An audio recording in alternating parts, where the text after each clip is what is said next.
এই বাংলাদেশ খানজাহানের বাংলাদেশ, এই বাংলাদেশ শাহজালালের বাংলাদেশ, এই বাংলাদেশ হাফিজ হুজুরের বাংলাদেশ, এই বাংলাদেশ শাইখুল হাদিসের বাংলাদেশ।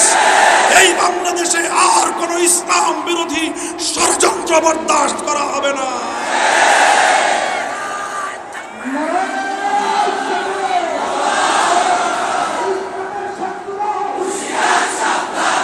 জাসদের নেতারা, ইনু তোমার আজকের এই পরিণাম কেন হয় বুঝো না? কেন জনতা তোমাকে লাথি মারে?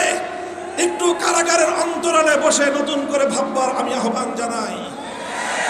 মতিয়া চৌধুরী শেখ মুজিবের চামড়া দিয়ে ডুগডুগি বাজাবার চিন্তা করেছিলে, ঘোষণা দিয়েছিলে। কেন দিয়েছিলে সেদিন? তোমাদের 30,000 যুবককে তুলে নিয়ে শেখ মুজিবের গুন্ডা বাহিনী খুন করেছিল। শেখ হাসিনা, তুমি শুধু 15ই আগস্টের নিহতদের জন্য কান্না করো। কানতে কানতে 50 বছর এদেশের মানুষকে ধোঁকা কম দাও নাই।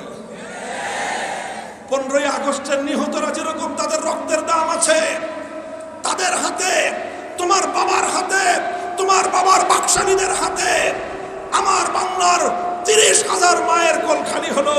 সেই মায়েদের চোখের অশ্রুর কোনো মূল্য নাই। আমার সেই সকল তরতাজা 30,000 যুবকের জীবনের কোনো দাম নাই।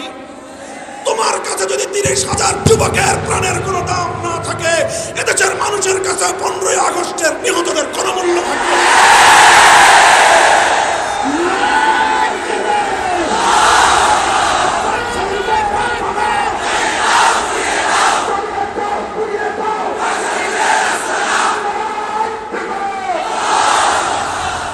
আগস্টের ঘটনার পরে আন্তর্জাতিক গণমাধ্যমে সাক্ষাৎকার দিয়ে বক্তব্য দিল শেখ হাসিনা।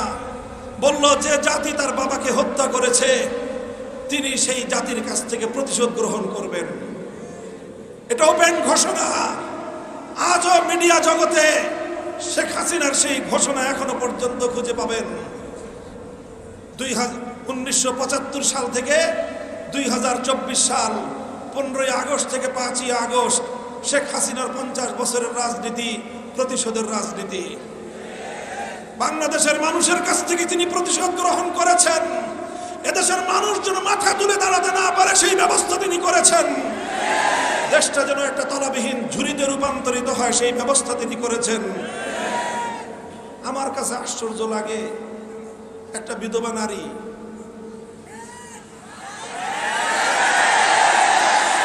ছেলে মেয়ে দুটোটা বিদেশে সেটেল, একটা বোন আছে, সেই বোনের ফ্যামিলিও বিদেশে সেটেল। কত টাকা লাগে? লক্ষ কোটি টাকা আমার গরিব দেশ থেকে পাচার করলা। আমার দেশের শ্রমিকরা মেহনত করে, কৃষকরা মাথার ঘাম পায়ে ফেলে বিদেশ থেকে আমাদের ছেলেরা, আমাদের মেয়েরা, রেমিটেন্স যোদ্ধারা কষ্টার্জিত পয়সা দেশে পাঠায় আর আশা করে বাংলাদেশটা উন্নত হবে। তোমরা মেগা মেগা প্রকল্পের নামে মেগা দুর্নীতি করে বাংলাদেশটাকে, বাংলাদেশের অর্থনীতির ভিতকে ধসিয়ে দিলে। কেন এত টাকা চুরি করলে? পরে আমি নিজেই খুঁজে পেয়েছি এর উত্তর। আসলে তাদের এত টাকার প্রয়োজন ছিল না, কিন্তু এই টাকাগুলো তারা চুরি করেছে শুধু এজন্য যেন বাংলাদেশ মাথা উঁচু করে দাঁড়াতে না পারে। বাংলাদেশটাকে আরেকটা দেশের অঙ্গরাজ্যে পরিণত করবার চক্রান্ত করেছে সে। বাংলাদেশের মানুষ কোনো এক সময় তোমাকে ভোট দিয়ে প্রধানমন্ত্রী বানিয়েছিল। তুমি গেলে আরেক দেশে, সেই দেশে যাওয়ার পর যেই লোক হজ করে পট্টি বেঁধে মাথা হাতে তসবি নিয়ে ক্ষমতায় গেলে, আরেকটা দেশে যাওয়ার পর তোমার কপালে তিলক পরায় দেয়, হাসি মুখে তুমি মেনে নাও। তোমাকে ঘোষণা করা হয় মুখ্যমন্ত্রী, তুমি হাসিতে গদগদ হও। বাংলাদেশের মানুষ তো সেদিনই তোমাকে বলেছিল, আমরা আমাদের ক্ষমতার মসনদে স্বাধীন আত্মমর্যাদা সম্পন্ন প্রধানমন্ত্রী চাই, তিলকমারী মুখ্যমন্ত্রী দেখতে চাই না। তুমি সেদিন বাংলাদেশের মান মর্যাদাকে ধুলোয় মিশিয়ে দিয়ে এসেছিলে। শেখ হাসিনার রাজনীতি ছিল বাংলাদেশটাকে ধ্বংস করার রাজনীতি। এই ধ্বংস করে সে ৭৫-এর প্রতিশোধ গ্রহণ করতে চেয়েছে। আর আর তার রাজনীতির দ্বিতীয় দর্শনটা ছিল ডিভাইড অ্যান্ড রুল। সেই ব্রিটিশ বেনিয়াদের তাদের যে পলিসি, তাদের যে কূটনীতি, সেই নীতির আলোকে বাংলাদেশটাকে ডিভাইড অ্যান্ড রুল, মুক্তিযুদ্ধের চেতনার ব্যবসা করে বাংলাদেশটাকে দুই ভাগে বিভক্ত করে রেখেছে। অথচ শেখ হাসিনার পরিবারের একজন সন্তান মুক্তিযুদ্ধে সশরীরে অংশগ্রহণ করে নাই। আর মুক্তিযুদ্ধের পরে তারাই হয়ে গেল মুক্তিযুদ্ধের প্রধান ডিলার। ভালো কথা, এরপরে বাংলাদেশকে বিগত ৫৫ বছর ধরে মুক্তিযুদ্ধের ভিত্তিতে দুই ভাগে ভাগ করেছে। উদ্দেশ্য মুক্তিযুদ্ধের চেতনা সমুন্নত করা নয়, উদ্দেশ্য ছিল দেশটাকে বিভক্ত করা। দেশের মানুষ যদি ঐক্যবদ্ধ হয়, এদেশ অন্য কোন দেশের করতলগত হবে না। এই জন্য দেশকে বিভক্ত করে রাখতে চেয়েছে। এই দুই পলিসি, একটা হলো প্রতিশোধের রাজনীতি, আরেকটা হলো বিভক্ত করার রাজনীতি। ৫০ বছর এই খেলাই বাংলাদেশে শেখ হাসিনা খেলেছে। বিভক্ত করার আরেকটা নির্মম কৌশল ছিল শেখ হাসিনা এবং আওয়ামী লীগের, সেটা হলো সংখ্যালঘু ইস্যু। সংখ্যালঘুদেরকে, হিন্দু, বৌদ্ধ, খ্রিস্টানদেরকে শেখ হাসিনার তার সন্ত্রাসীরা রাতের অন্ধকারে কালনাগিলি হয়ে ছোবল মারত, দিনের আলোতে ওঝা হয়ে ঝাড়তে আসতো। এই ছিল তার পলিসি।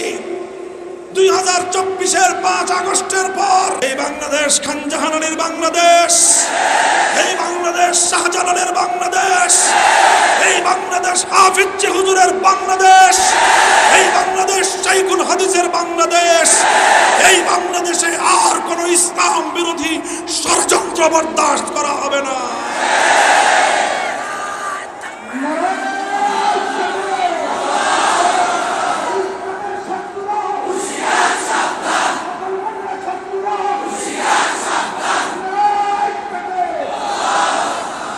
আমি বলবো, এখন আমাদের সামনে অনেক বড় বড় চ্যালেঞ্জ রয়েছে।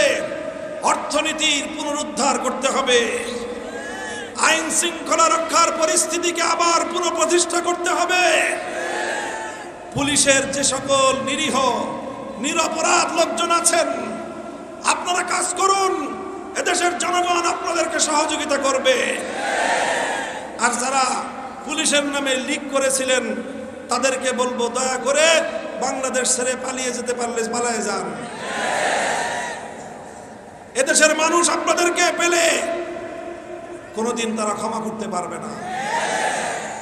অন্তর্বর্তীকালীন সরকারকে বলবো যে আমার যতগুলো সন্তানকে খুন করা হয়েছে, 2013 সালে আমার ভাইদেরকে হত্যা করা হয়েছে, 2009 সালে আমাদের দেশপ্রেমিক সেনা কর্মকর্তাদেরকে হত্যা করা হয়েছে, 2021 সালে আমাদেরকে হত্যা করা হয়েছে, আমাদেরকে নির্বিচারে জেলখানায় পুরে রাখা হয়েছে, 2024 সালে আমাদের ছেলে মেয়েদেরকে নির্বিচারে হত্যা করা হয়েছে। প্রতিটি হত্যাকাণ্ডের বিচার চাই। আন্তর্জাতিক অপরাধ ট্রাইব্যুনাল গঠন করেছেন, সেই ট্রাইব্যুনালে প্রসিকিউশন নিয়োগ দিয়েছেন, ধন্যবাদ জানাই। তবে এটা দ্রুত কাজ চালাইতে হবে। শেখ হাসিনা কোন বলে, কোন চুক্তির বলে এখনো পর্যন্ত ভারতে আশ্রয় নিয়ে আছে? এতগুলো মামলার আসামি হওয়ার পর এখনো কেন তার নামে ইন্টারপোলে রেড অ্যালার্ট জারি হলো না? ইন্টারপোলে রেড অ্যালার্ট জারি করে শেখ হাসিনা এবং তার খুনি মন্ত্রিসভার সদস্যদেরকে ধরে এনে বিচারের কাঠগড়ায় দাঁড় করাতে হবে। আর তার আগে শেখ হাসিনাকে রিমান্ডে নিয়ে কোথায় কোথায় টাকা পাচার করেছে তথ্য উদ্ধার করতে হবে। পাচারকৃত টাকা দেশে ফিরিয়ে এনে বাংলাদেশের জনগণের কল্যাণে বিনিয়োগ করতে হবে। আর কখনো এ দেশে শিক্ষা ব্যবস্থায় নাস্তিক্যবাদ এবং ইসলাম বিরোধী ভাবধারা যেন নতুন করে প্রবিষ্ট হতে না পারে, সেই ব্যাপারে যথাযথ পদক্ষেপ গ্রহণ করতে হবে। এখন আমরা শুধু দৃষ্টি আকর্ষণ করছি। মনে রাখবেন, আমার আগামী প্রজন্মকে ইসলাম থেকে দূরে সরাবার, ইসলাম সম্পর্কে বীতশ্রদ্ধা করে তুলবার, যে কোনো অপতৎপরতার বিরুদ্ধে আমরা জিরো টলারেন্স নীতিতে মাঠে নামবো। কোনো আপোষ করব না। আমার সন্তানকে নাস্তিক বানাবার কোনো এজেন্ডা বাংলাদেশে বাস্তবায়ন হতে দেব না। ভালো ভালো কাজ করবেন, ভালো ভালো সহযোগিতা পাবেন। ইসলামকে নিয়ে ছিনিমিনি খেলতে চেষ্টা করবেন, মাথায় কাফনের কাপড় বেঁধে মাঠে নামবো। এদেশের ইসলামপন্থীদেরকে মূল্যায়ন করার চেষ্টা করুন। তাকিয়ে দেখুন আজকের নতুন বাংলাদেশের দিকে। 15 বছরের নিষ্পেষণ থেকে বেরিয়ে আসার পর আজ গোটা বাংলাদেশে বাদ ভাঙ্গা জোয়ার ছুটেছে ইসলাম রাজনীতি, খেলাফতের রাজনীতির প্রতি। এই সিমটমটা বুঝবার জন্য আজকের বাংলাদেশের সকল মহলকে আমি উদাত্ত আহ্বান জানাই। এদেশের মানুষের চেতনা বুঝবার চেষ্টা করুন, মানুষের পালস বুঝবার চেষ্টা করুন। ইসলামপন্থী বলে আমাদেরকে শুধুমাত্র উপেক্ষা করবেন, অবজ্ঞা করবেন, সেই দিন ভুলে যান। খবরদার, সেই দিন ভুলে যান। আমরা এদেশে ভাড়াটিয়া হিসেবে থাকি না, রক্ত দিয়ে কিনেছি এই মাটি। 3টে আধিপত্যবাদের বিরুদ্ধে লড়াই করতে গিয়ে আমাদের যেই পরিমাণ রক্ত গিয়েছে, আর কোন জনগোষ্ঠী এই পরিমাণ রক্ত দেয় নাই। পূর্বপুরুষদের রক্তে কেনা মাটিতে ভাড়াটিয়া হিসেবে থাকবে না মামুনুল হকরা। এই কথাটা যত তাড়াতাড়ি বুঝবেন, সবার জন্য যত মঙ্গল। আমাদের হাত সকলের প্রতি বন্ধুত্বের হাত প্রসারিত। আবার বলছি, বন্ধুত্ব করবেন, বন্ধুত্বের হাত পাবেন। প্রভুত্ব করবার চেষ্টা করবেন, চোখ উপড়ে ফেলবো। সংগ্রামী সাথী ও বন্ধুগণ, দীর্ঘ সময় পর্যন্ত প্রতিকূল আবহাওয়া উপেক্ষা করে বিকালের প্রোগ্রাম আজকে রাত্রে হচ্ছে। এই গণসমুদ্র আপনারা তৈরি করে খুলনার মানুষ শাইখুল হাদিস আল্লামা আজিজুল হকের যুগ থেকে আমাদেরকে ভালোবাসেন। আজ সেই ভালোবাসার আপনারা প্রমাণ রেখেছেন। আগামী দিনেও ইসলামের যে কোনো প্রয়োজনে এভাবেই আপনারা রাজপথে নেমে আসবেন ইনশাআল্লাহ। বৈষম্যহীন সমাজ গড়তে চান, ইনসাফ কায়েম করতে চান, জুলুম আর শোষণ মুক্ত, বঞ্চনা মুক্ত একটা সমাজ গড়তে চান। পূর্ণাঙ্গ বৈষম্যহীন, পূর্ণাঙ্গ ইনসাফ পূর্ণ একটা সমাজ গড়তে চাইলে মানব রচিত কোনো তন্ত্রমন্ত্র দিয়ে সম্ভব না। এজন্য প্রয়োজন এই জমিনের মালিক আল্লাহ রাব্বুল আলামিন প্রদত্ত আল্লাহর প্রতিনিধিত্বের রাজনীতি, খেলাফতের রাজনীতি করতে হবে। আমি খুলনাবাসীকে আহ্বান জানাই, আসুন দলে দলে আমাদের বাংলাদেশ খেলাফত মজলিসের পতাকা তলে শামিল হন। যুব সমাজ, তোমরা নতুন এক বাংলাদেশ গড়বার জন্য যুব মজলিসের পতাকা তলে সমবেত হও। ছাত্র সমাজ আসো, আমাদের ছাত্র মজলিসের কাতারে আমরা তোমাদেরকে নিয়ে স্বেচ্ছাসেবক বাহিনী গঠন করে নতুন বাংলাদেশ গড়ে তুলব ইনশাআল্লাহ। যেই বাংলাদেশে আর কোনোদিন কোনো স্বৈরাচারী মাথাচাড়া দিয়ে উঠতে পারবে না, যেই বাংলাদেশে ফ্যাসিবাদের জায়গা হবে না, যেই বাংলাদেশ থেকে ইসলামকে অবজ্ঞা করবার দুঃসাহস কেউ দেখাতে পারবে না। আল্লাহ পাক রব্বুল আলামিন তৌফিক দান করুন ইনশাআল্লাহ। এভাবেই আমাদের পথ চলা অবিরাম চলবে, আমাদের সংগ্রাম অব্যাহত থাকবে ইনশাআল্লাহ। যতদিন এ দেহে প্রাণ আছে, এ হৃদয় স্পন্দন আছে, আল্লাহর জন্য, আল্লাহর মাখলুক মানব জাতির জন্য আমরা আমাদের সংগ্রামকে অব্যাহত রাখবো ইনশাআল্লাহ। এভাবেই দেখা হবে রাজপথে, কথা হবে স্লোগানে স্লোগানে। আল্লাহ পাক আমাদের দেশের জন্য, জাতির জন্য মঙ্গলের এবং কল্যাণের